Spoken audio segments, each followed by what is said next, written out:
nós estamos entendendo como ação cultural e literária e artística do SESC, é oportunizar a vinda de poetas considerados populares, os poetas populares, os artistas populares, né? Porque existe uma coisa assim que a gente não entende bem, esse negócio de poesia popular e poesia erudita. Né? Poesia é só poesia. Quem é poeta aqui é poeta no Oriente, no Ocidente e nas Américas. Então, porque você nasceu no interior e porque você nasceu aqui, se ele for poeta, ele é poeta mesmo e acabou. Você pode ter nascido em qualquer local. Então, nós fomos convidados para bater um papo aqui com vocês, um papo relaxado. Eu sou sertanejo, sou de Sertânia, região que é Moxotó, que justamente divide. Ela faz fronteira com Pajeú e com Cariri.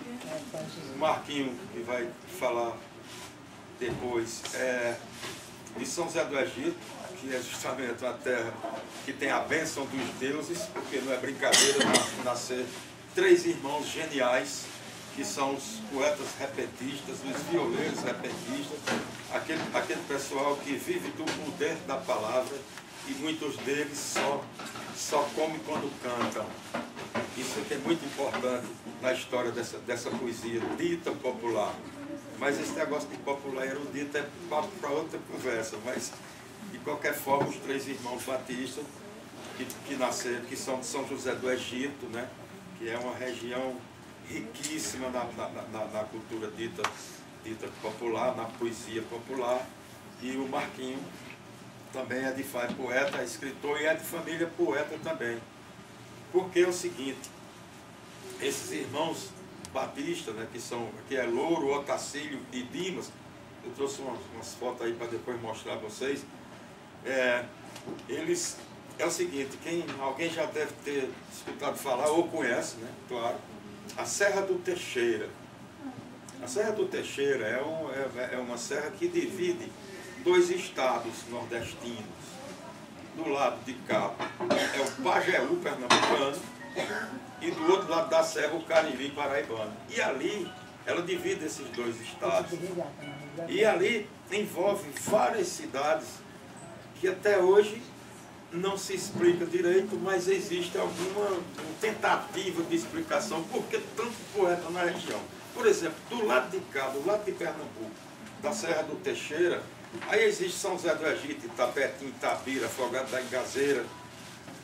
E são cidades de pequeno porte, mas que tem uma riqueza imensa desse bem imaterial, que é o que vale mais dentro da vida da gente. Né? Porque o bem material se acaba. Né? Homem de bens se acaba, mas o bem imaterial, que é justamente a poesia, que é uma revelação. Na verdade, a poesia é uma revelação. Isso aí é mais difícil de você encontrar. E é o bem maior, é o patrimônio essencial e cultural da humanidade, os poetas. Né? E lá nasceram não só a família Batista, que são os irmãos Batista, mas os Marinhos. Bom, é uma cidade composta de vários poetas. Poetas não só existe a família Marinho e nem a família Batista. Lá em São José do Egito, por exemplo, que é uma referência, onde eles nasceram, é uma cidade que todo mundo é poeta, é incrível. Quem tiver a oportunidade de conhecer, é incrível. Eu mesmo já andei nas madrugadas de São José do Egito, 2 horas da madrugada, e a gente encontra uma bebinha,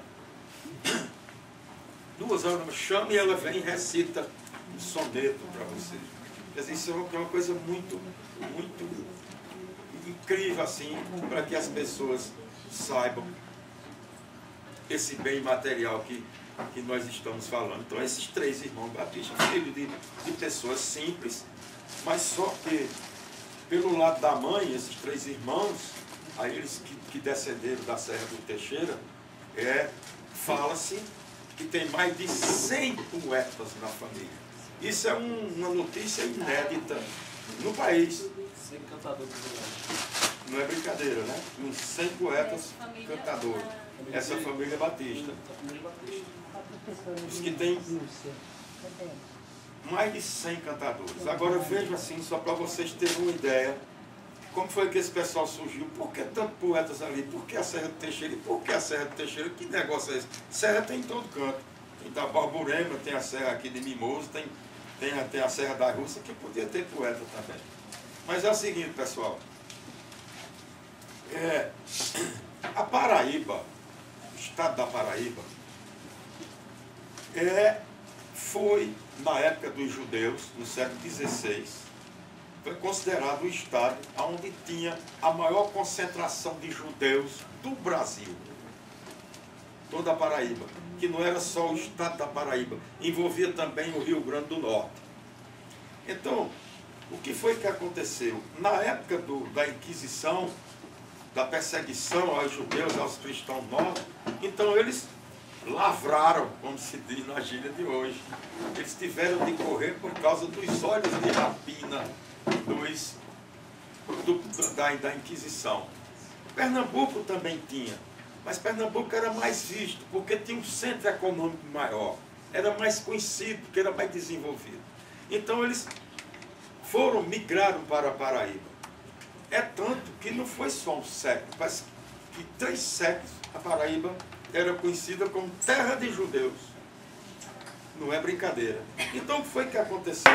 Quando a Inquisição começou a apertar e a perseguir os judeus, então eles lavraram, e um judeu cristão novo, chamado João Nunes da Costa, fugiu com sua família e foi se embrenhar na Serra do Teixeira, porque só tinha índio e era um local que só entrava mosquito mesmo, e inseto, porque era fechada a serra. Ele correu para lá, para se livrar da Inquisição. E o que foi que ele fez? Então ele começou a desenvolver o pedaço onde ele foi morar com a família. João Nunes da Costa.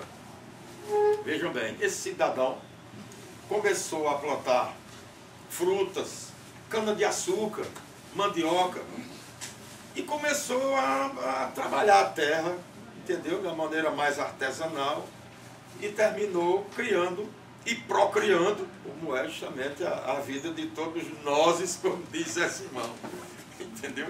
Então, lá foi quando nasceram Agostinho Nunes da Costa e Agostinho Nunes da Costa Filho. Quer dizer, muita gente aí, o pessoal que é de São José aqui, que escuta falar sempre, é que, por exemplo, o primeiro cantador que a gente conhece no Nordeste, que chama para a gente entrar nessa família, que foi esse judeu, João Nunes da Costa, que desenvolveu a Serra do Teixeira e criou família, e progrediu e procriou. Então essa família foi se expandindo, por isso que alguma parte foi caindo do lado de Pernambuco e outra parte foi caindo do lado do Cariri paraibano. Pajeú pernambucano, que é onde tem o rio Feiticeiro, que é o rio Pajeú, e o Cariri paraibano também, conhecido por grandes poetas, inclusive o maior de todos os tempos nesse país, que chamava-se Severino Lourenço da Silva Pinto do Monteiro, que foi o maior poeta repentista do país de todos os tempos, pelo menos até hoje. Esse do lado do Cariri. Então, o que foi que aconteceu? Eles começaram a procriar, e depois, por isso que essas cidades como Folgado da Engazeira, Tabira, São José do Egito, essas cidades foram se enchendo de poetas. Por isso que ainda hoje você vai, por exemplo, em Itapetim, você vê lá uma pousada com o nome Pousada Nunes da Costa, que foi justamente o João Nunes da Costa, que era judeu. Então eu estou querendo dizer como foi que surgiram esses homens aqui que estavam empolhando todo mundo. Vocês não vinham dentro, que negócio é esse? Então, a família Nunes da Costa era uma família que o judeu é inteligente em toda parte do mundo. Nós sabemos muito bem disso, né? Que os judeus, a inteligência da terra, desde os hebreus, né? Que os judeus são, e bastante perseguidos também, não é verdade? Mas assim, mas a Paraíba era conhecida como terra de judeus. Então, só para continuar, para chegar nos irmãos Batista, uma das coisas que a gente conhece bem aqui, até quem é do Recife também, é a questão das superstições, né? A questão por exemplo, as estrelas do chapéu do cangaceiro é judeu, Porque nós sertanejos somos mais judeus do que índio, somos mais judeus do que caboclo. Que coisa interessante, justamente por causa dessa migração para lá dos judeus. Nós somos, você vê gente, tem gente aqui dentro parecido com os judeus. Claro que o Brasil é um país misto, mas nós sertanejos, paraibanos, pernambucanos, temos muito de cultura judaica. Por quê? Veja, a organização do casamento, a arrumação da noiva, a arrumação da mortalha, a figa, a famosa figa, a mão fechada, né? O queijo, a carne de sol, a carne de charque, né? Uma coisa que nós temos lá no sertão, muito interessante, é que quando se levantar de madrugada para ir no banheiro, então botar o pé direito na frente. Ou senão de manhã, quando você vai se levantar de vez, você bota... A mãe da gente fazia isso. Então bota o pé direito na frente, faz o nome do pai, o primeiro sinal, porque isso é coisa judaica. Outra coisa que nós temos também lá no sertão é que depois da cozinha, o terraço lá da cozinha, então tem sempre uma calçada áspera, onde a gente lavava os pés roçando o calcanhar no cimento, uma bacia. Isso é judeu. Então nós temos o anel de formatura, os anéis que existem aí, isso também é judeu. O desenho que tem no gibão do vaqueiro sertanejo, aquilo é judeu, é judaico, é coisa judaica, entende? Então nós temos muito, inclusive a Paraíba também foi conhecida, como eu falei, como terra de judeu. Por quê? Por causa dessa migração desses judeus que estão lá, que migraram para lá. Então, essa família Batista, que foram 3 geniais poetas da palavra, como eu falei, que só comiam quando cantavam, porque eram nômades, viviam andando em fazendolas, sítio, exercendo a mente, para poder futuramente ser um profissional, assim como eles começaram. Então,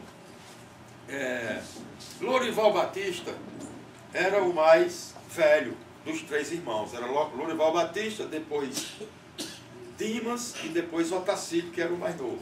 O Lorival Batista, o genial Lorival Batista, depois eu vou pedir para o pessoal trazer a foto aí, ele o mais velho, e foi o único que não se formou, porque o Dimas e o Otacílio eram formados. Dimas chegou a ser diretor de faculdade, chegou a ser professor de faculdade, era historiador, geógrafo e poliglota. Chegou a ser professor de faculdade, diretor de colégio e deixou muita coisa também que muita gente pegou e hoje escreveu os versos maravilhosos que o Dimas fazia. E o Otacílio, o mais novo, que também era formado. Mas Louro não era formado. Louro não teve formatura. Louro não teve formatura. Mas Louro era o mais profícuo. O único que não estudou, entre aspas, porque ele praticava o exercício da leitura, ele lia muito, ele era o mais profícuo, era o mais genial dos poetas, que depois nós vamos ver aqui quando a gente começar a falar da obra dele, assim, na lata, né? Mostrando na hora, eu quero a capacidade de improviso, o poder da improviso, a presença de espírito, né? O poder do improviso, etc. Então, o Otacílio, a gente pode começar pelo mais novo, vamos começar pelo mais novo, porque é o caçula, então o caçula é o mais mimado.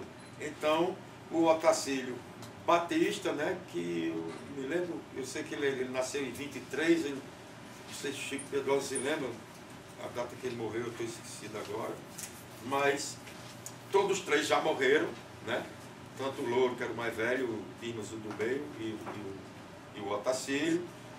E então, para vocês terem uma ideia do que a gente está falando na prática, então eu vou convocar o poeta egipciense Marquinhos Passos, que é um poeta que também já divulga muito a nossa história, as nossas lendas, né? E a nossa poesia aqui em Recife. Já é um artista bem conhecido aqui no meio artístico e cultural do Recife, divulgando a nossa cultura, que é o que nós estamos fazendo agora, e vamos começar a falar sobre eles mais diretamente, e para você ver a importância que eu falei antes do SESC, né? Porque antigamente só se convidava para falar quem fosse acadêmico, quem fosse professor universitário. Então, mas agora o direito é de todos, e eu acho que antes tarde do que nunca, mas o SESC já trabalha, já faz tempo que o SESC trabalha não só aqui, mas a nível de Brasil.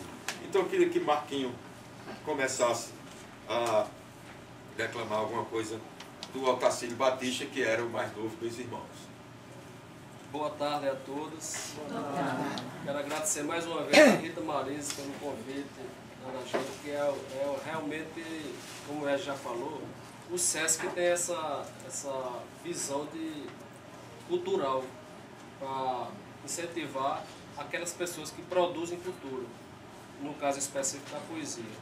Sobre o Otacílio Batista, como foi o mais novo dos irmãos, e que também Ézio já falou até que ele foi quem levou o nome dos 3 irmãos Batista a ser conhecido no Brasil inteiro, cantou para o Papa, ele já cantou aqui para o Papa, cantou para Roberto Carlos, juntamente com Oliveira de Bandeira, né? Otacílio Batista, para exemplificar a obra de Otacílio Batista, ele, numa cantoria, que antigamente a cantoria de viola, eram 2 cantadores de viola que ficavam aqui, um com a viola do outro lado, e na mesa uma bandeja, para arrecadar dinheiro. Eles faziam versos elogiando as pessoas, para a pessoa chegar, se levantar e colocar o dinheiro na bandeja. Era a paga dos cantadores. E quem não colaborasse, se você estivesse elogiando a pessoa não colaborasse, ele fazia um verso com a pessoa. E quando também colaborava, eles também faziam um verso elogiando. No caso, no começo de uma cantoria de Otacílio Batista com o cantador Josué da Cruz, eles estavam demorando muito a começar a cantoria, e Otacílio, depois de uns 15 minutos, eles afinando a viola e pensando em fazer os versos, aí Otacílio disse: "Vamos, Josué da Cruz, que o povo está esperando. Os teus versos como estrelas no firmamento brilhando, e os meus como vagalumes se acendendo e se apagando." Isso é a sextilha, né? Mas Otacílio, como era o artista dos 3, ele tem um dos poemas famosos de Otacílio Batista, todo mundo conhece aqui, que foi até musicado por Zé Ramalho, e foi tema da minissérie Lampião Rei de Cangaço, que é o mote: "Mulher nova, bonita e carinhosa, faz o homem gemer sem ser cintura." Acho que todo mundo conhece essa música, né?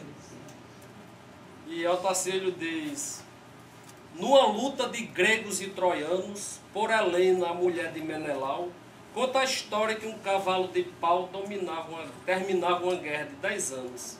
Menelau, o maior dos espartanos, venceu Paris, o grande sedutor, humilhando a família de Heitor em defesa da honra caprichosa.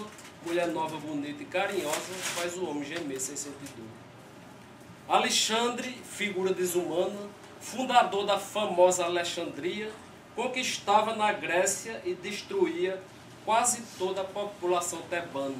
A beleza atrativa de Roxana dominava o maior conquistador, e depois de vencê-la, o vencedor entregou-se à pagã mais que formosa. Mulher nova, bonita e carinhosa, faz o homem gemer sem sentir dor. A mulher tem na face 2 brilhantes, condutores fiéis do seu destino. Quem não ama um sorriso feminino desconhece a poesia de Cervantes. A bravura dos grandes navegantes enfrentando a Procela em seu furor. Se não fosse a mulher mimosa flor, a história seria mentirosa. Mulher nova, bonita e carinhosa, faz o homem gemer sem sentir dor. Virgulino Ferreira, o Lampião, bandoleiro das terras nordestinas, sem temer a perigos nem ruínas, foi o rei do cangaço no sertão. Mas um dia sentiu no coração o feitiço atrativo do amor. A mulata da terra do Condor dominava uma fera perigosa. Mulher nova, bonita e carinhosa, faz o homem gemer sem sentir dor. Aí vem a parte jocosa de Otacílio, que ele diz: "Na velhice o sujeito nada faz, a não ser a igreja que visita. Mas se acaso encontrar mulher bonita, ele troca Jesus por Satanás. Lembra logo dos tempos de rapaz e lhe pede, me ame, por favor. A resposta que vem é, não senhor. Sua idade passou, deixe de prosa. Mulher nova, bonita e carinhosa. Faz o homem gemer, sem sentir. Esse é o Otacílio.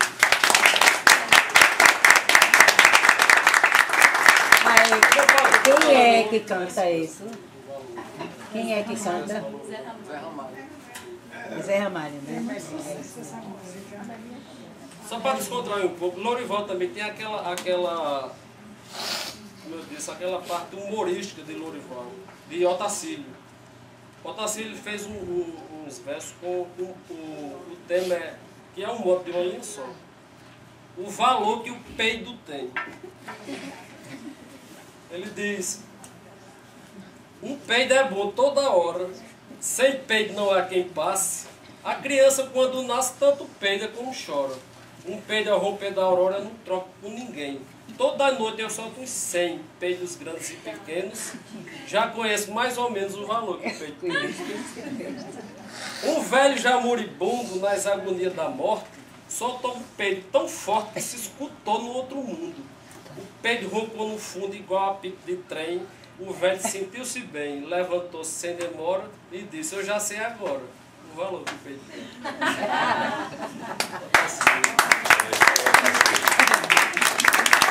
Bom, pessoal, esse foi, mas é ainda o mais novo dos irmãos Batista, né? Que era o grande Otacílio. Esse é o mais novo, né? Assim, foi uma certa... Foi uma escala, foi uma escada. O louro, o mais velho, que nunca estudou, mas o melhor dos três, na realidade, porque não é uma avaliação aqui pessoal, mas foi o povo que elegeu, né? O louro, o mais velho, era o genial mesmo, né? O Dimas, grande mesmo cantador, um homem que nunca disse uma besteira no verso. Isso aí são os cantadores também que afirmam isso. Nunca disse uma besteira no verso. E o Otacílio era o mais fraco deles. Não que não fosse bom, mas ele é considerado o mais fraco dos dois irmãos. Mas foi ele que deu nome aos dois irmãos.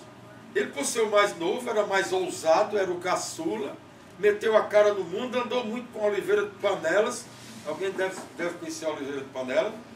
Cantou muito no Brasil com ele, como o Marquinho falou aqui, cantou para várias personalidades desse país, inclusive para vários presidentes da República, né, além do próprio...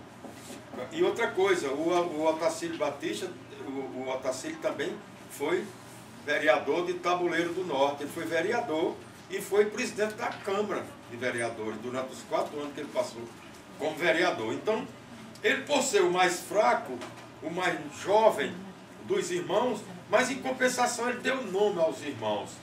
Entendeu? Então cada um tinha seu valor. E depois, aí sim, aí vem o Dimas, que era o do meio. Esse sim, esse é conhecido por todos os cantadores do Nordeste como um poeta que nunca disse uma besteira num verso. Por quê? Porque todo poeta um dia faz uma poesia fraca.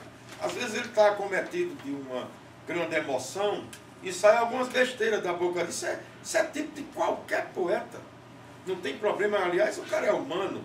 Às vezes você está envolvido por um fulgor, uma coisa, e em vez de fazer uma coisa boa, você termina fazendo uma coisa ruim. Mas isso também faz parte, é a condição humana, é a condição do poeta. Mas esse Dimas Batista nunca disse uma besteira no verso. Isso aí é informação de todos os poetas contemporâneos dele, que afirmam categoricamente que foi o único poeta nesse Nordeste brasileiro que nunca disse uma besteira no verso. Então, já que ele nunca disse uma besteira no verso, eu vou pedir para o Marquinho, mais uma vez, falar no irmão do meio dos geniais poetas, já que você já tem uma certa ideia do Otacílio. Agora vamos para Dimas Batista. Dimas Batista, que foi considerado por muitos o poeta, o cantador mais culto de todos os tempos, Dimas Batista. Numa das cestilhas dele, ele falando sobre a vida, ele disse: Nossa vida é como o rio no declive da descida. As águas são a saudade de uma esperança perdida, e a vaidade é a espuma que fica mais da vida. Noutra ocasião, ele estava cantando com um repentista, Ercílio Pinheiro, que era da contemporânea dele, e num desafio ele disse a Ercílio Pinheiro tomar cuidado, que cantador que comigo abre questão é guerreiro que luta sem vitória, é a mão que se entrega à palmatória, é um pinto enfrentando um gavião, é cordeiro nas garras do leão, é um trem a rodar fora da linha, é doente que morre sem meizinha, mosca presa na teia da aranha, é piaba nos dentes da piranha, é barata no bico da galinha.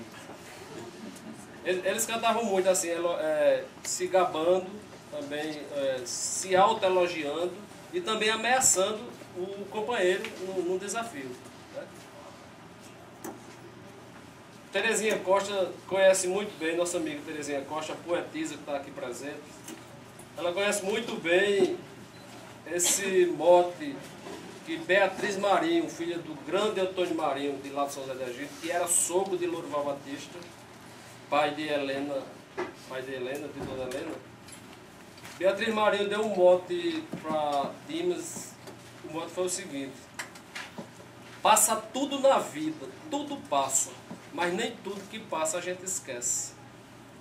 E Dimas disse: os carinhos de mãe estremecida, os brinquedos do tempo de criança, o sorriso fugaz de uma esperança, a primeira ilusão de nossa vida, o adeus que se dá por despedido, o desprezo que a gente não merece, o delírio da lágrima que desce nos momentos de angústia e de desgraça.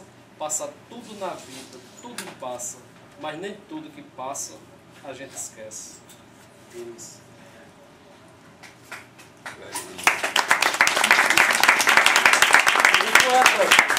O poeta Dimas, também o repentista, ele era conhecido por muitos na época como o rei do galope. Era o grão violeiro, o rei do galope, Dimas Batista. O galope, que eu acho que muita gente aqui deve saber, o galope é uma décima, cada verso tem 11 sílabas poéticas, ou seja, as sílabas fortes. A última sílaba forte é a 11ª, então são 11 sílabas cada verso.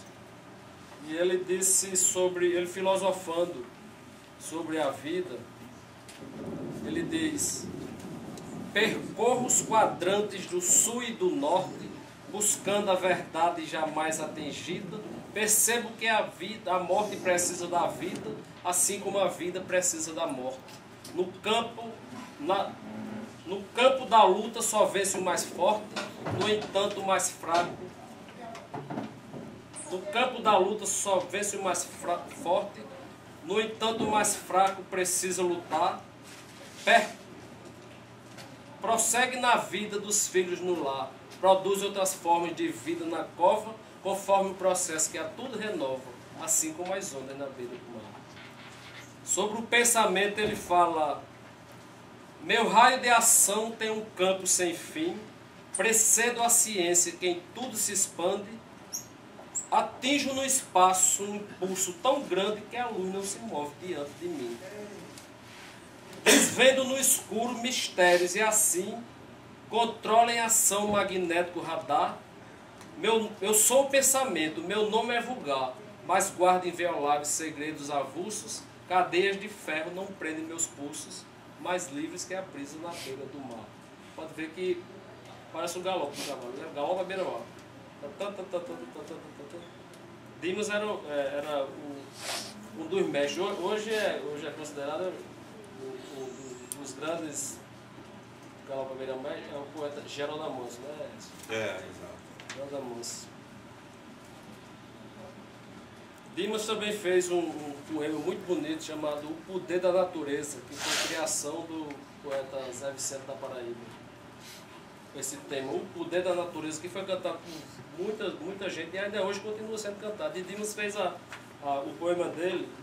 O poema é o seguinte: ele, admirando os feitos da natureza, ele diz: a suprema e divina onipotência que criou e governa os hemisférios, com seus grandes arcanos e mistérios, desafia dos homens a ciência. Busca o sábio com a sua inteligência, descrever, entender essa grandeza, mas perdido na vala da incerteza, fica cego ante as trevas do abstrato e murmura vencido, estupefato, como é grande o poder da natureza. Contemplando nos céus milhões de estrelas, nessas noites sem nuvens e sem lua, meu olhar divagante continua nesse enlevo poético de vê-las. Outros tantos planetas giram pelas regiões siderais, com tal firmeza, e fazendo-nos crescer em tibieza, numa sábia infinita majestade, que os dirige através da imensidade. Como é grande o poder da natureza. Grande Dimas. Que beleza, que graça, que poesia, há no riso inocente da criança ou na flor que de leve se balança quando a brisa ao passar lhe acaricia. A rolhinha arrulhando ao fim do dia, numa doce e poética tristeza. São estrofes de mística beleza deste grande poema universal que não pode imitá-los um mortal. Quanto é grande o poder da natureza. Nós, quem somos, enfim, de onde viemos, são perguntas ainda sem resposta. A matéria depois de decomposta, ninguém sabe dizer para onde iremos. Em mistérios envoltos nós vivemos, pois não vemos as coisas com clareza. Pobres nautas, sem rumo e sem defesa, ao sabor das correntes do oceano, como é baixo na terra o ser humano, como é grande o poder da natureza. As abelhas dão prova bem fiel de um perfeito sistema social, num trabalho incessante, cada qual desempenha por ordem seu papel, fabricando em segredo doce mel, com perícia, cuidado e sutileza. É tão bom seu sabor, tal a pureza, que supera os de açúcares mais finos, até mesmo nos seres pequeninos. Como é grande o poder da natureza. Qual a coisa que em graça se compara à lindeza, finura ou esplendor de um belo e minúsculo beija-flor, essa joia de Deus, mimosa e rara. O seu voo é veloz, mas quando para, mostra voando parado mais destreza. Suas asas têm tanta ligeireza que se beijam a flor sugando pólen, ninguém pode as ver quando se bolem. Como é grande o poder da natureza. João de Barro, bem alto, faz seu ninho, preparado de argila e argamassa, com as asas e os pés o barro amassa, e a colher de pedreira é seu biquinho. Quem teria ensinado ao passarinho construção de tão sólida firmeza, que lhe serve de abrigo e de defesa, contra o sol, contra a chuva, contra tudo, pequenino arquiteto sem estudo. Como é grande o poder da natureza. Anunciando o começo da invernada, como é lindo em janeiro ou fevereiro, fuzilar o relâmpago primeiro, ribombar o trovão, pai da coalhada. Trina alegre na mata a passarada, só o feio urubu sente tristeza, coacham sapos do açude e a correnteza, muge o boi, ladra o cão, rinche o cavalo, cacareja a galinha, canta o galo. Como é grande o poder da natureza. Por instinto, somente, uma lagarta longo fio finíssimo fabrica, e um casulo tecendo nele fica, sem ter fome nem sede, toda farta.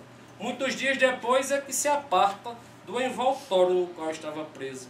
Ao romper o casulo, que beleza, sai voando bonita borboleta, branca, parda, amarela, azul e preta. Como é grande o poder da natureza. Maravilha.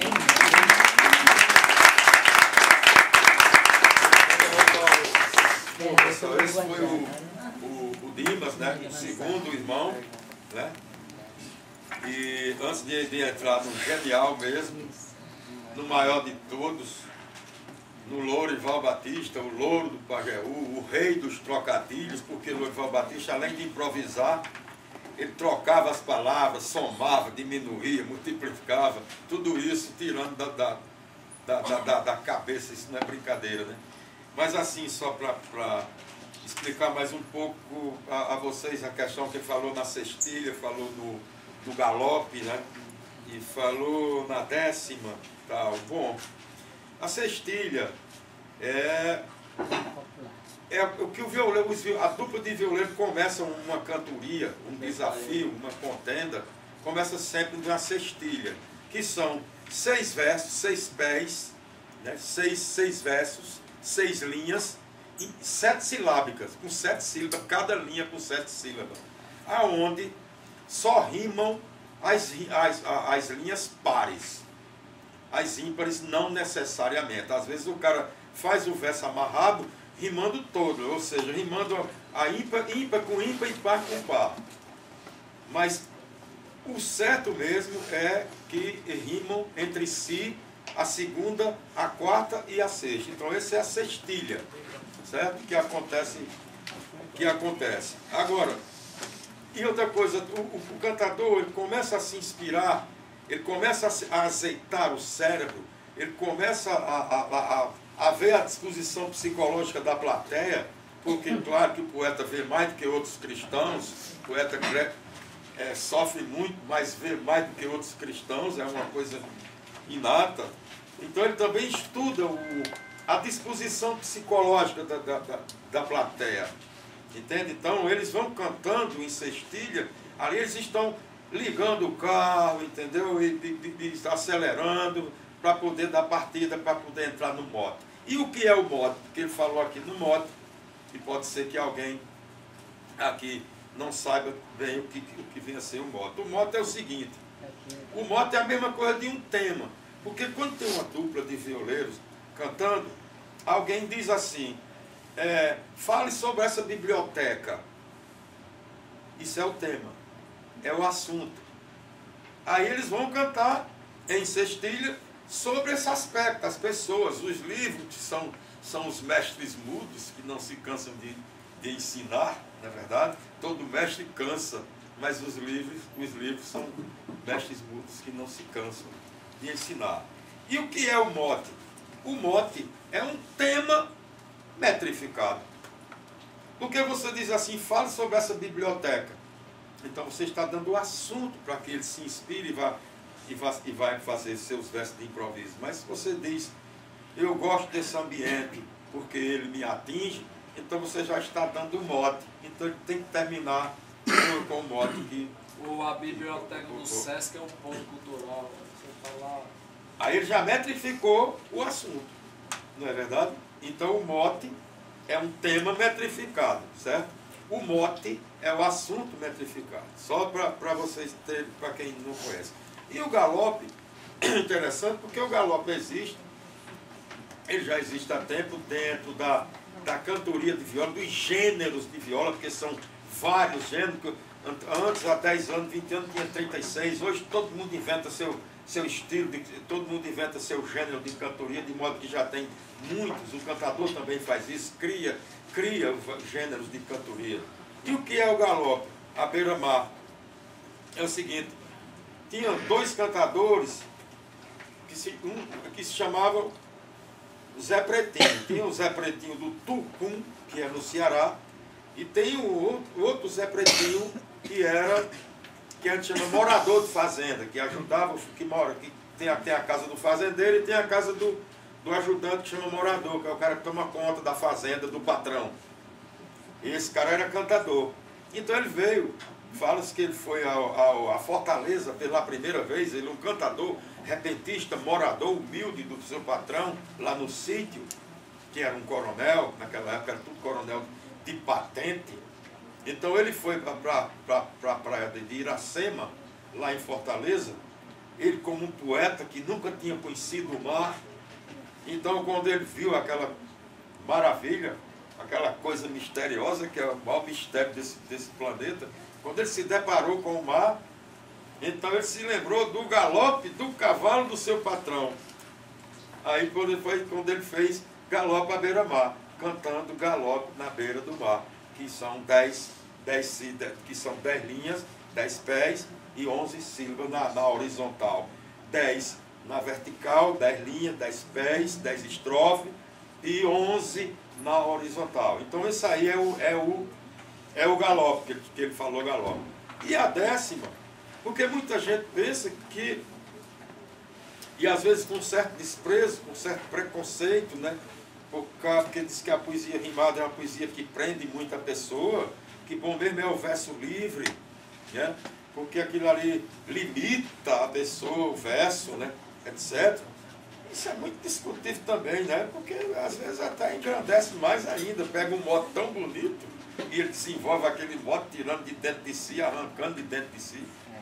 Então, a 10ª, que os nossos cantadores exercitam e cantam, que é um gênero de cantoria nordestina, pernambucana, do Pajeú, essa 10ª veio dos poetas clássicos, que é o próprio Martello, que foi professor de Bolonha e que criou o Martello, que é uma 10ª, que é Jaime Martello, e os poetas nordestinos, brasileiros, nordestinos, pernambucanos, do Pajeú, também pegaram esses gêneros se inspiraram, mas as 10ª, né, e veio de Martello, que era o professor de Bolonha, que vieram, a 10ª veio dos poetas clássicos, da poesia clássica. Então não tem para que esse preconceito. Bom, espero que alguém tenha me entendido assim, mais ou menos, porque às vezes você escuta, mas não tem uma noção do que é o gênero de cantoria e etc. Agora, pessoal, vamos agora para talvez até um deleite, porque realmente Lorival, o Louro do Pajeú, né, o rei dos trocadilhos, né, o grande Lorival Batista, o genial poeta Lorival Batista, tanto ele foi gênio, tanto ele foi genial no verso de improviso, como na prosa.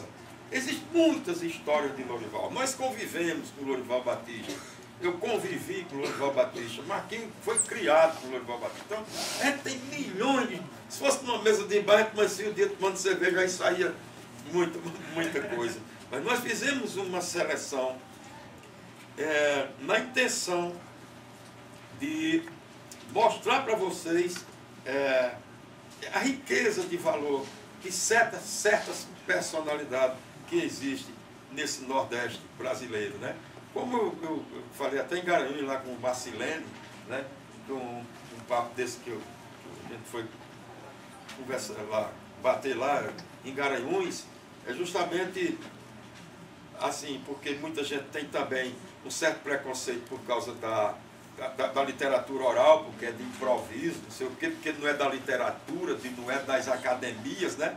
Ora, mas a nossa própria língua, a língua portuguesa, né, nasceu da discussão oral. A língua portuguesa nasceu do debate oral e não dos textos eruditos da Roma imperial. A nossa língua portuguesa, a nossa língua que nós falamos, também foi de índio e africano. Foi do falado índio e africano. Então, nós nordestinos temos, graças a Deus, apesar de sermos discriminados e até considerados como uma raça sub-humana, como já disseram isso, que não são todas as pessoas, canalha tem em todo canto, mas assim, nordestino, porque se você for falar em poesia mesmo, todos nós somos poetas. Todos nós aqui, porque nós já falamos cantando, já falamos metrificado e já somos dramáticos por natureza. Isso é muito importante. E todo mundo aqui, todas as pessoas, não importa a idade, eu acho que já teve uma expressão poética, já fez uma espécie, escreveu alguma coisa para o namorado ou para a namorada e guardou dentro de uma gaveta com vergonha de mostrar, mas você tem aquilo ali, que foi uma expressão que você teve. Então, essa literatura oral, nós nordestinos já somos. Você pega o jornal, pega qualquer jornal, pode pegar de hoje, que você vê mote. E o jornalista não tem nada a ver com cultura popular. Às vezes é um intelectual que tem a sua graduação, participou das suas academias, mas aí ele coloca na manchete: Homero Lacerda parte em defesa do esporte. Isso é um mote. Quer dizer, então, nós nordestinos temos, graças a Deus, esse grande privilégio. E temos também uma grande figura dessa, que o Brasil precisa conhecer, Lorival Batista. E aqui, olha, o grande louro do Pajeú é essa figura aqui, ó. Esse é o grande Lorival Batista, do pai. Morreu com 76 anos. Morreu aqui em Recife e foi se enterrar lá no cemitério dos poetas, né? Nós convivemos com ele. Ele conviveu mais ainda. E eu da minha terra. Sempre tinha. Eles comemoravam o aniversário do Lorival Batista todo dia 6 de janeiro. Aqui foi o ano dia que ele nasceu, lá era assim, ó, de repentista e de poeta. Todo C6, né? De 6 de janeiro. Tem filme Todo Vale ano ia dos pra lá, Poetas, que é estava feito aqui. lá, foi feito lá. Vale dos Poetas. É onde? Na região, não sabe não. Tem vários filmes que figuram assim, esses poetas. Só que, inclusive, o Lourival Batista ele foi gravado por Mário de Andrade, que da Semana de Arte 22, um dos grandes baluartes, ícones da Semana de Arte 22, né, que foi justamente Oswald de Andrade e Mário de Andrade. Claro que Tarsila do Amaral, bom, todo mundo, mas eles dois foram os principais da Semana de Arte 22. Só que o Oswald de Andrade era o mentor, o intelectual mesmo da pesada. E o Mário era o pesquisador. Por isso que veio para o Nordeste, foi no Rio Grande do Norte, gravou com o Lourival Batista. Lourival Batista que era um jovem. Aqui é Lourival Batista e Dimas. Não sei se dá para vocês verem daí. É o irmão dele, é o Dimas, né? Esse é o Louro e o Dimas. Isso foi na casa do Louro, no aniversário do Lourival Batista, né? Bom, então, agora nós vamos fazer uma dobradinha. Vamos fazer uma dobradinha agora. O balaio que nós fizemos, quando nós nos reunimos para vir para aqui. Nós fizemos vamos fazer uma dobradinha aqui sobre o Louro do Pajeú. Eu vou começar com a parte que iluminou. Veja que negócio interessante, pessoal. A parte que iluminou é um mote, chama-se meio mote, que é só uma linha. A parte que iluminou. Esse mote foi dado a Lourival Batista por um dentista que eu estou esquecido o nome dele, mas é atribuído a Raimundo Asfora, que foi aquele político lá da Paraíba que suicidaram, alguma coisa assim. Que era político, que era um grande motista e também um poeta. Dizem que esse mote, diziam que esse mote era de Raimundo Asfora. Não é, esse mote foi um dentista, que eu tenho o nome dele, mas infelizmente eu não esqueci, eu esqueci o nome dele de pegar para trazer para vocês. Mas foi um dentista que deu esse mote. Lourival Batista ia passando lá em Campina Grande, no café lá onde eles conversam. Ele estava lá e esse dentista chegou e disse: Louro, o mote é esse, a parte que iluminou. Vejam, pessoal, quando você vai dar o mote a um poeta repentista, ao violeiro, ao cantador, você chega para ele e dá um mote para facilitar para ele cantar, não é para empulhar, para mandar ele rimar com cinza e nem com bronze, porque isso é negócio para imbecil que fazem isso. Como acontece com o professor na sala de aula, que às vezes o aluno chega e faz uma pergunta de bolso que é outro imbecil. Que pergunta de bolso não existe, isso é um canalha. E já fizeram muito isso com o professor. Mas não foi o caso dele, ele deu a parte que iluminou, mas não para querer empulhar o Lourival Batista. Mas é o seguinte, o que é a parte que iluminou? Mas ele deu o mote a quem, pessoal? A Lourival Batista, né? Ao genial poeta Lourival Batista. Então, Lourival Batista disse assim: entre o gosto e o desgosto, o quadro é bem diferente. Ser novo é ser sol nascente, ser velho é ser um sol posto. Pelas rugas do meu rosto, o que fui hoje não sou.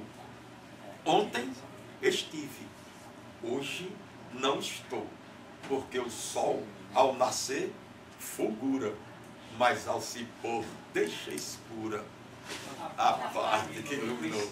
Grande Lourival Batista. Lindo, paradoxo, né? É em paradoxo, né? Em paradoxo. Interessante que ele fez um dos versos que ele fez fazendo o trocadilho entre palavras e termina falando do nome dele, Louro, que ele era conhecido como Louro do Pajeú. Lourival Batista, o Louro do Pajeú. E ele sai pegando uma palavra e desconstruindo a palavra. Que é o rei dos trocadilhos. Para no final construir a palavra louro. Ele diz: é muito triste ser pobre, para mim é um mal perene. Trocando P pelo N, é muito alegre ser nobre. Se for por C, fica cobre. Cobre figurado é ouro. Botando T, fica touro. Como a carne vendo a pele, o T sem o traço é L. Termina só sendo louro. Agora o interessante é que ele fala isso de repente, é na hora, não é decorado não, ele cria na hora, como os grandes poetas fazem isso. Os repentistas eles criam na hora. Isso poder ele preparar em casa, decorar e dizer, como eu estou dizendo aqui. Poder dizer, não, é meu, graças a Deus eu não tenho essa capacidade. Eu já fico com a capacidade de vocês declamarem isso, assim, essa tudo. Porque assim, ó, no primeiro que estava falando, meu Deus, tá isso. Imagina ele criar na hora. Exato. Bom, sim, ela, Clarice falou aqui, mas depois que a gente terminar, está facultada a palavra para quem quiser perguntar alguma coisa. É o maior prazer do mundo a gente responder na medida Se quiser bater no da nossa... palco, gente, pode quem quiser improvisar aí. Essa capacidade, esse que o Marquinho declamou para vocês agora foi justamente mostrando a habilidade, a genialidade de um poeta que, além de improvisar, ainda troca as palavras e ainda termina se lamentando e dizendo que terminava só sendo louro, que isso é uma coisa genial. Outra vez ele estava cantando com um parceiro, um colega lá, e ele disse...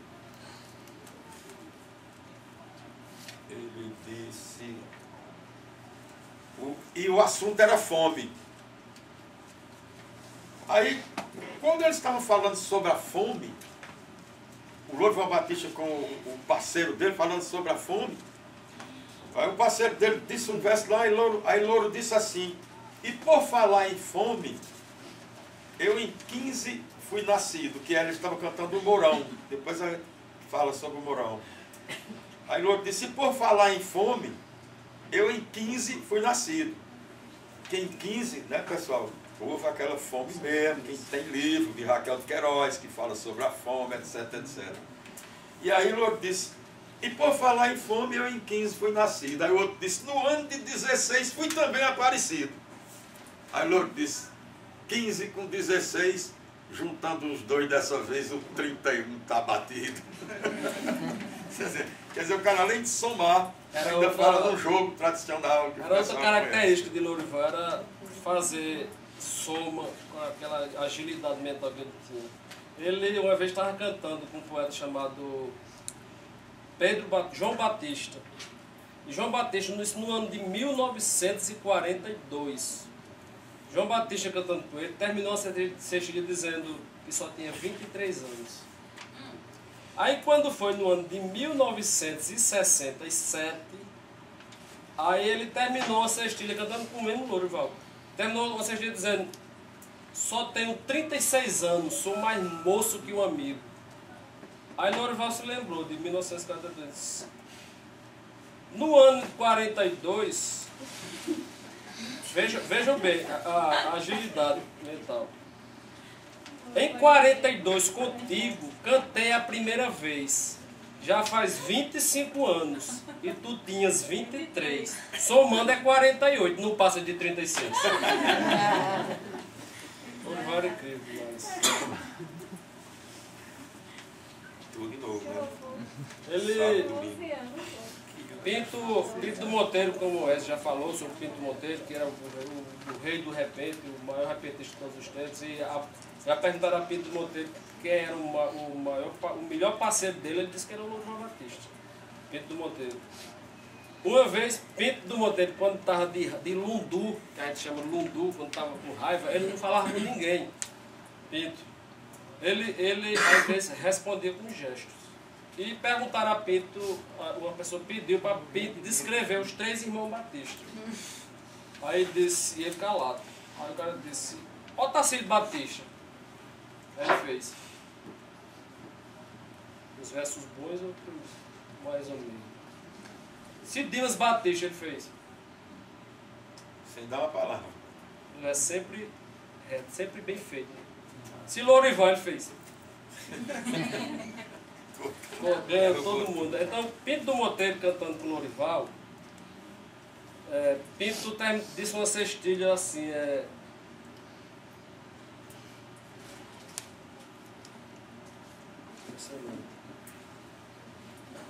no lugar que Pinto canta, não vejo quem o confunda. O rio da poesia o meu pensamento inunda. terça, quarta, quinta e sexta, sábado, domingo e segunda. Aí Louro disse, sábado, domingo e segunda, terça-feira, quarta e quinta. Na sexta não me faltando a tela, o pincel, a tinta, pinto pintando o que eu pinto que pinto. Maravilha, né? Pinto Monteiro morou muito na minha terra, né? Com muito prazer e muita honra, lá em Sertânia, Mochotó, Pernambucano. Ele morou muito tempo lá na minha terra, e a gente ia visitá-lo e tal. Então a gente fez, os estudantes na época, na semana estudantil, né? Vivíamos uma revolução cultural no mundo inteiro, né? A partir dos Beatles, cabelo desse tamanho, cavalo de aço, sapato, calça. Bom, então éramos os jovens que amávamos os Beatles e os Rolling Stones e queríamos quebrar tabu e preconceito, como realmente deve ser mesmo as sociedades, todas as sociedades, né? Sempre as mudanças, a mudança é traumática, mas é necessária. E aí nós, estudantes, e realizamos, que ainda hoje acontece lá em Sertânia, a semana estudantil. Eram os 80 anos de Pinto.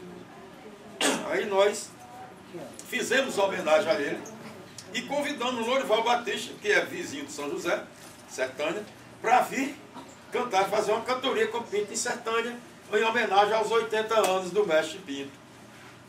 Eu vou dizer a de Louro e vou dizer a de Pinto para mostrar como eram dois geniais poetas, né? Então, à noite, nós reunimos a sociedade de Sertânia no clube de elite da cidade, que devia ser menor do que isso aqui. Entende? Então, mas estava super lotado e tal, então eles começaram a cantar. E Lourival Batista, maravilhoso Louro, parceiro de Pinto há milhões de anos, né? Amigos, nômades, ele começou a cantoria, já foi logo gozando com a idade, brincando com os 80 anos de Pinto, já foi logo fazendo brincadeira. Ele disse assim, aí Louro disse, Pinto já está com 80, sua idade eu considero. Tem o 0 e tem o 8, tem o 8 e tem o 0, pode tirar o 8 e deixar a rodinha que eu quero. Aí o público quase veio abaixo, o público quase veio abaixo.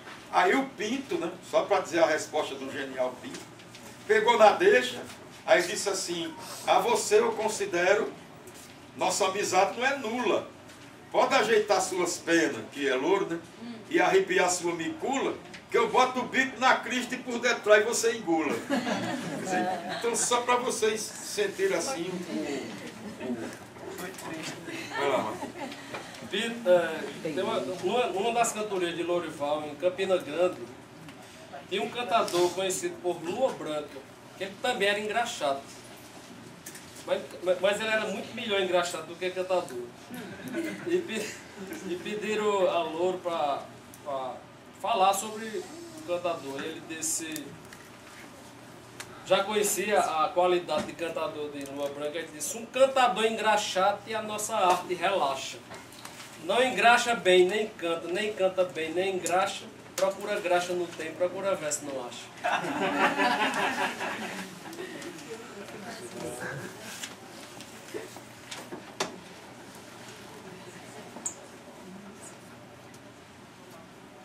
Certo. Tá. A gente vai só dar vamos fazer o seguinte, a gente termina essa página para poder passar para a plateia. Só tem essa mesmo, melhor. A gente passar para a plateia. Pronto, Marquinhos, pode aumentar a velocidade. Outra cantoria de Louro, ele estava cantando, tinha dois sargentos escutando a cantoria. Aí um colocou o dinheiro na bandeja, duas notas na bandeja, aí ele disse, as notas desse sargento eu gostei de recebê-las. Espero que estas 3 fitas se transformem em 3 estrelas, subam dos braços para os ombros e esteja vivo para vê-las. Aí o outro sargento, já chateado com o Lourival, que estava o Lourival chamando ele para colocar na bandeja. Aí o outro sargento saiu, sentadinho na bandeja, ele disse, esse aí não será nunca nem capitão nem tenente. O galão que ele merece é um galão diferente, é um pau com 2 latas, uma atrás e outra na frente.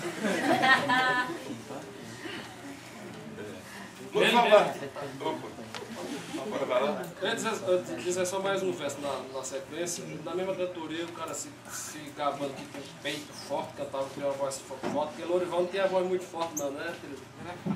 E o cara dizendo que tem um peito forte, aí Lourival disse, esse negócio de peito, coisa que não embaraça. Mais peito do que você tem uma porca de raça. Tem 2 fileiras grandes e de uma porca não passa.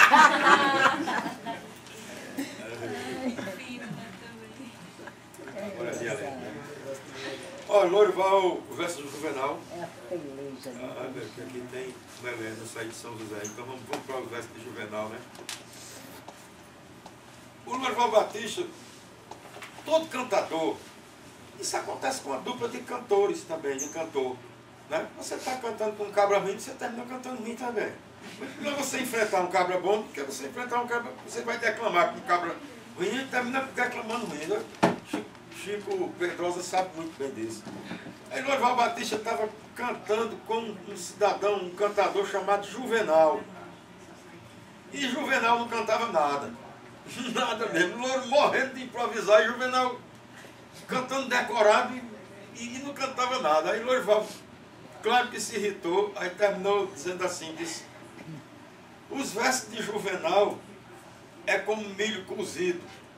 Estando insosso não presta, com muito sal é perdido, mas o cabo estando com fome, quando dá fé tem comida.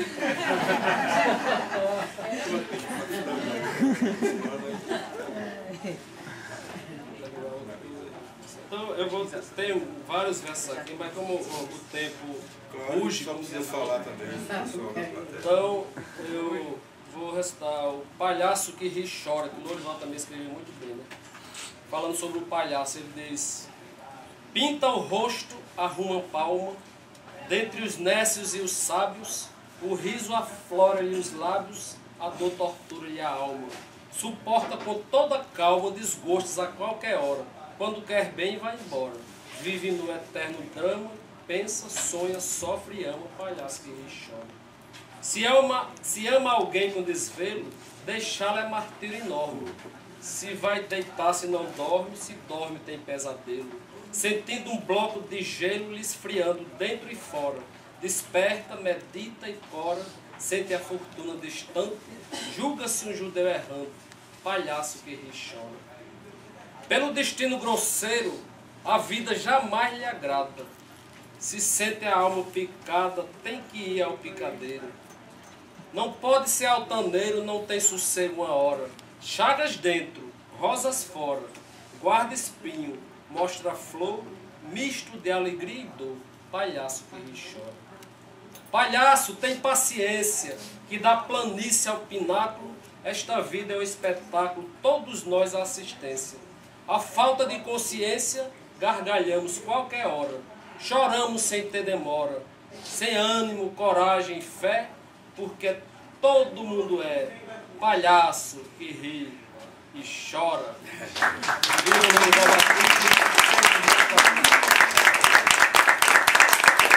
Pronto, está facultado aí para, se vocês quiserem aí formular qualquer pergunta, mas... Poeta Gleison. Poetas, como herança e como consequência da grandiosidade desses artistas, desses cantadores, hoje nós temos grandes poetas, escritores, como Chico, e que escrevem na forma metrificada, como é feito na cantoria. Com Gleison Nascimento, né? Obrigado, poeta. E como é feito na cantoria, e também, como consequência disso, novos cantadores surgiram, grandes novos cantadores. E vocês falando da grandeza de Pinto e de Lourival, eu queria saber quem vocês gostariam, ambos, de ver cantando com Lourival. Poetas, cantadores de hoje, de ver cantando com Lourival. Quem vocês acham que batia de frente e segurava a rédea? Era difícil, viu, poeta? Mas tem dois poetas que eu acho, dois repentistas, que cada um na sua característica, mas que davam para... Aliás, tem vários, mas eu vou dizer só dois, que é daquela região. João Paraibano e Valdir Teles. Se eu for contar, se eu for relacionar... Já cantaram com o Louro, acho que ele perguntou assim. Esses que já cantaram com o Louro, ou que ainda parceiro dele. Que Não, os nunca não cantaram. Os que não cantaram. Os que não cantaram... Ah, sim. Vocês têm algum em mente? Rapaz, Vocês quem não não cantou sabem com o Louro, isso, acho que só depois que o Louro morreu, eu acho. Porque o Louro Batista cantou Não, muita é o gente. seguinte, cada época, né? Na literatura a gente chama estilo de época, né? Cada época tem seus deuses, tem seus poetas, etc. Né? A conotação, de qualquer forma, é outra. Por exemplo, hoje nós temos os nonatos, né? Que já são empresários, já deixaram até a cantoria, mas como eles são bons mesmo, estão construindo outra forma de expressão poética em forma de canção. Então eles estão escrevendo, já são empresários, já são donos de bandas, etc. Agora sim, poeta, dois cantadores assim que subsequentes seriam assim que não chegaram a cantar com o Louro tanto assim, mas que se fosse hoje ainda são, não digo jovem, mas de uma idade ainda que podia não enfrentar Louro, porque Louro e Pinto era difícil enfrentá-los. Mas assim, seria José Luiz, que deixou de cantar, hoje é um advogado bem sucedido lá no Rio Grande do Norte, né? Foi o cara que disse: amor alegre assusta, causa riso, provoca queixa. O amor que menos custa a saudade que deixa. Esse é o João.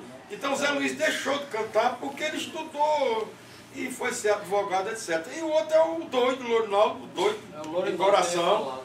O outro é Lourinaldo Vitorino, nosso amigo, mas que também não canta mais. Irmão de Denise Vitorino. É irmão do Denise Vitorino. O Lourinaldo chegou a cantar com o Louro, sim, entendeu? Mas para enfrentar Louro é difícil, porque também a conotação é outra. Mas assim, hoje eu não conheço assim, nem para enfrentar Louro e Pinto, né? Hoje eu não conheço assim, embora que a gente na capital a gente se distancie um pouco, né? Apesar das origens e tal, mas tem outros afazeres, a vida chama para outras coisas, mesmo sem esquecer as nossas origens.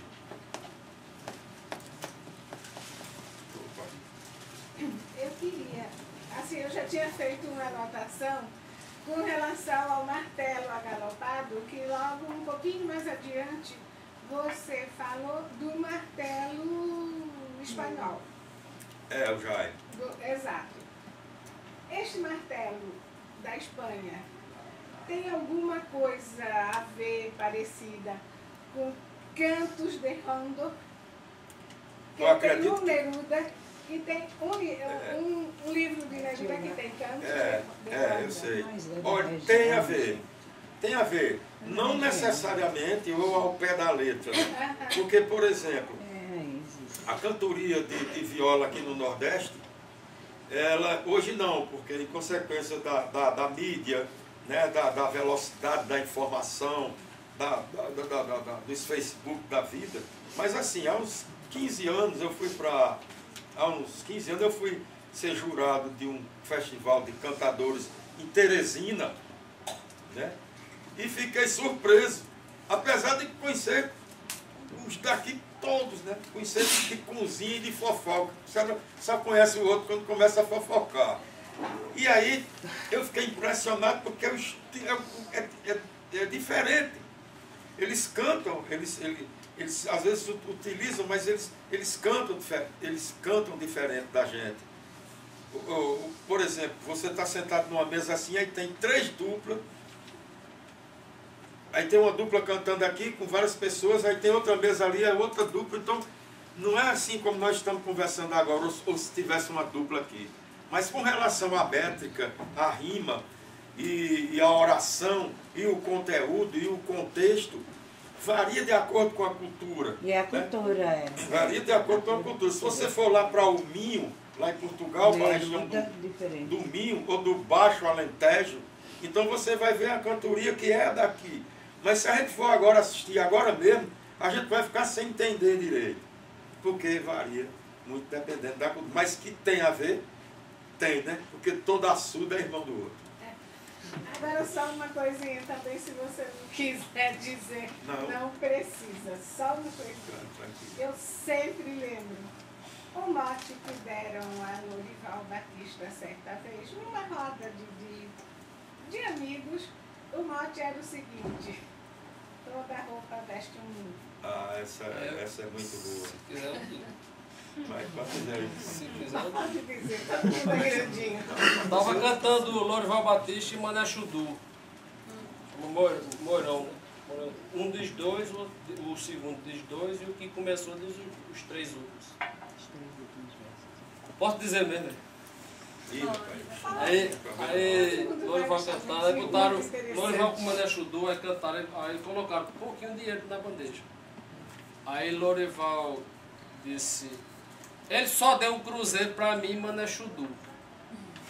Aí Chudu, sempre educado, disse, tem nada não, companheiro, qualquer roupa veste o nu. Aí ele disse, menos gravata e colete, porque não cobra o cacete nem a regada do burro.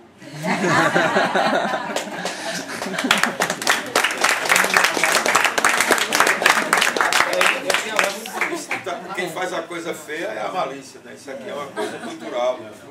Literária. Não tem nada a ver. Aqui. Teve isso, foi? Tem mais alguém? Quem seria o genial Ação Bico? Quem é que você classificado como gênio ultimamente? Dos novos poetas? Não, gênio não. Genial, nós temos João Paraibano, que ele citou agora, nós temos um General da Mansa. Genial, mas gênio. Ivanildo Villanova pode ser genial. Gênio não, genial. Por que Ivanildo Villanova? Porque ele foi um divisor de águas. Ivanildo Villanova é o mais intelectualizado dos cantadores, é um cara que lê, começou a ler, vendeu revista numa banca de revista lá em Caruaru, começou a entrar em contato com Leo Lene, leu teatro também, Grotowski. Então ele foi um cara dado à leitura, mas não só isso. É porque ele foi um divisor de água, porque ele valorizou o cantador. O cantador não era valorizado, era marginalizado, era olhado com maus olhos. Inclusive o próprio Câmara Cascudo, eu trouxe aqui até para mostrar a vocês, Vaqueiros e Cantadores, isso é um clássico da literatura popular desse país. De Câmara Cascudo, que todo mundo sabe que foi um grande escritor de Rio Grande. Isso aqui fala muito, mas ele tem uns preconceitos dele aqui, ao dizer que o cantador era farofeiro, mentiroso, mulherengo, andava com a faca na cintura. Podia ser por causa até do contexto, né? Mas o preconceito continua, ainda em pequena escala, continua. E Ivanildo valorizou o horário, porque às vezes não tinha hora para cantar, você cantava a noite todinha por uma dormida, o cantador chegava numa cidade, o dono dizia, pagar eu não pago não, você dorme como na minha casa. Aí coitado, ele tinha que fazer isso mesmo, botava a bandejazinha dele lá. Então Ivanildo quando surgiu, ele valorizou o cachê, valorizou o horário e chegou com a consciência de classe. Quer dizer, não era consciência de classe, mas chegou com a consciência. Ivanildo talvez seja um genial. Vinícius Gregório também fez isso com a poesia, né? Depois de um tempo. Eu lembro que estava conversando com o Kernel. Ele estava comentando que algumas pessoas se convidavam, e mesmo, inclusive de lá da terra, convidavam e se convidavam só por amizade, pela colegagem, sem cachê. E ele disse que, como é trabalho, precisava receber cachê porque ele vivia disso e coisa e tal. Então essa valorização já é influência mesmo da exatamente. Mas é uma coisa que, como era, é uma coisa que precisa melhorar. Nós precisamos de mais SESCs, viu? Nós poetas. Tem razão. Mas... Agora tem um problema também, poeta, é o seguinte, ainda continuando na pergunta do poeta ali, é o seguinte,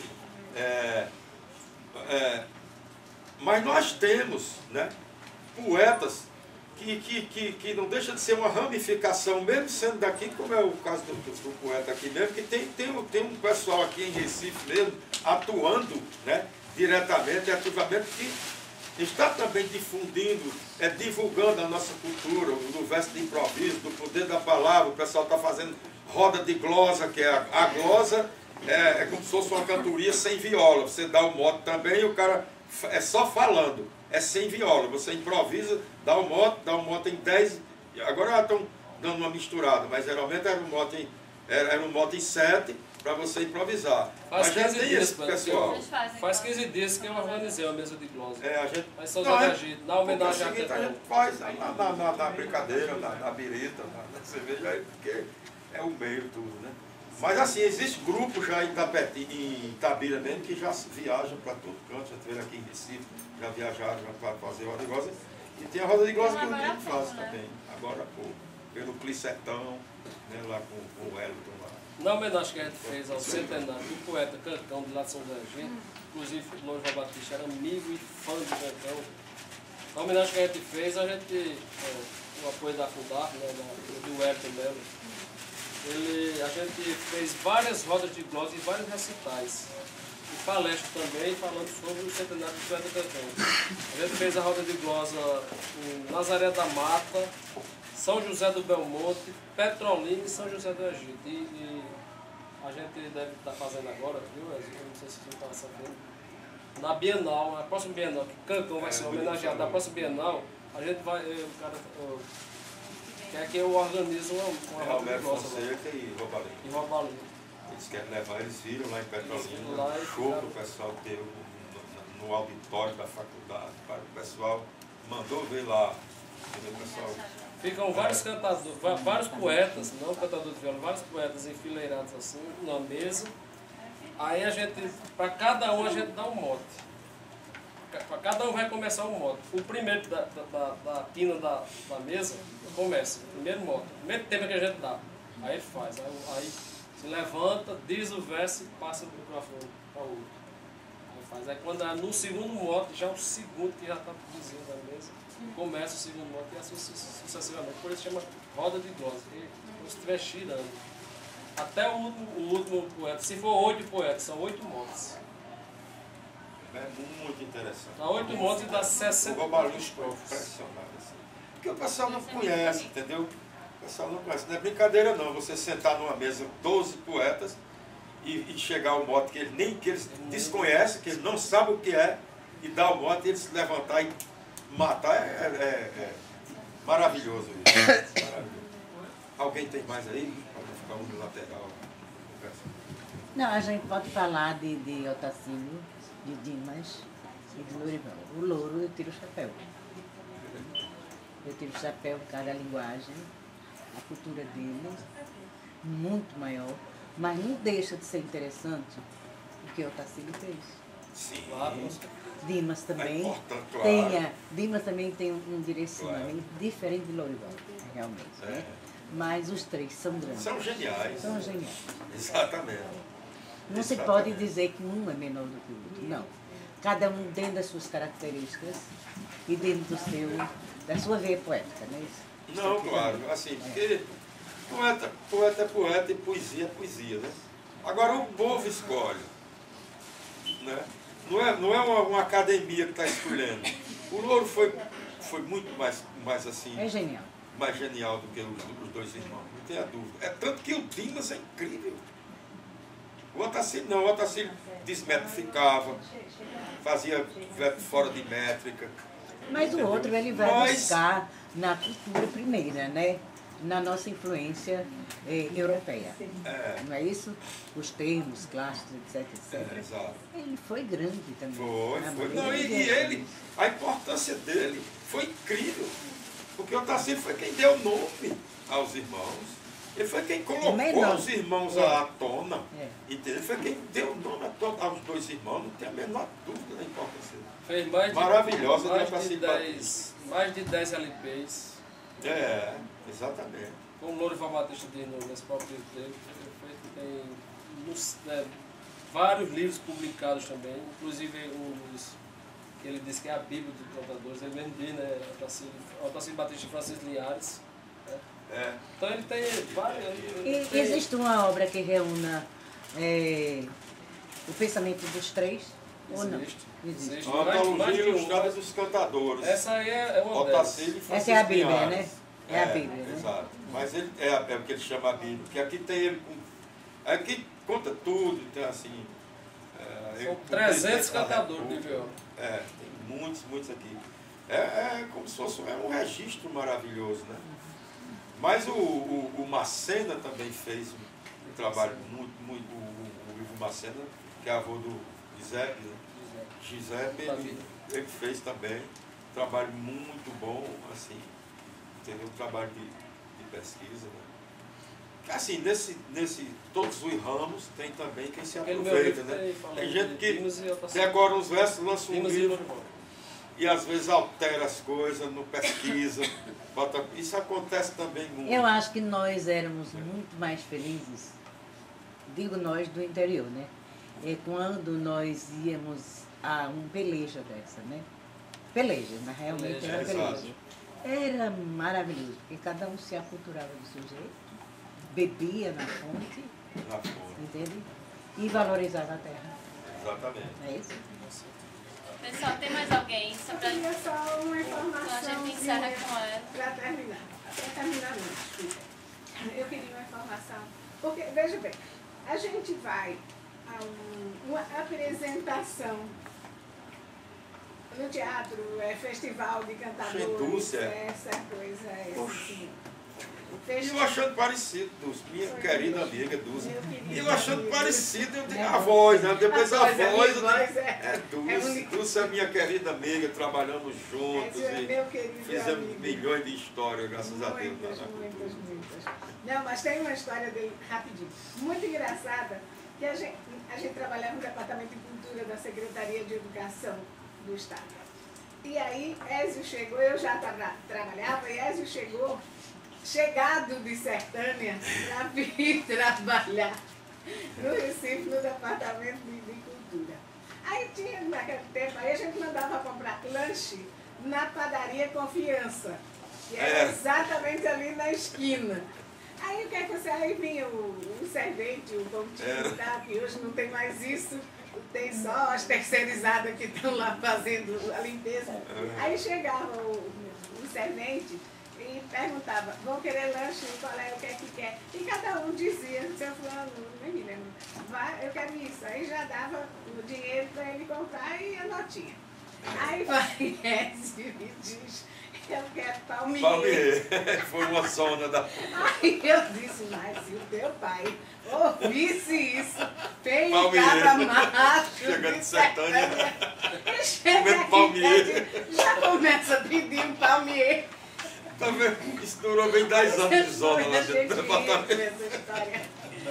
É verdade. Mas assim, voltando ao que eu ia perguntar. Tem um festival, essas coisas assim, que você senta e você fica só assistindo. Não, eu queria uma coisa que vocês tivessem notícia para dar para gente, se em que cidade, em que município desses que pratica mais esse tipo de cultura, se tem onde essa coisa seja endêmica, digamos assim, que você encontra nos lugares que você chega lá e você tem sempre grupos de amigos que se reúnem e que você chegue e veja e sinta aquilo na sua forma mais viva de praticar. E não aquela coisa de artista e plateia, que você não se mistura com aquela cultura, com aquela gente, com aquele povo. Onde a gente pode encontrar isso? Em que época do ano? Não, aqui no Recife também tem.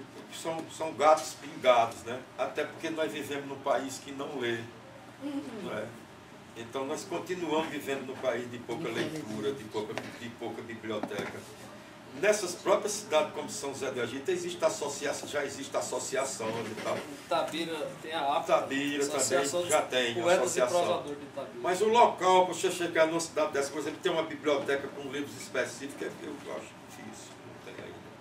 Porque, assim, agora que o pessoal está conseguindo se consolidar, porque, assim, desde a época de Alceu Valença, Zé Ramalho, Elba Ramalho, o Cordel do Fogo Encantado agora, quer dizer, então esse pessoal já está assimilando mais e vendo realmente sem nenhuma forma de paternalismo nem de purismo, mas o valor que essa cultura tem, já estão bebendo dessa fonte. O Lirinha mesmo é um dos caras mais protejados hoje em dia no país, e tanto ele declama Shakespeare, quanto declama Cancão, Chudu, Mandel Filó, etc.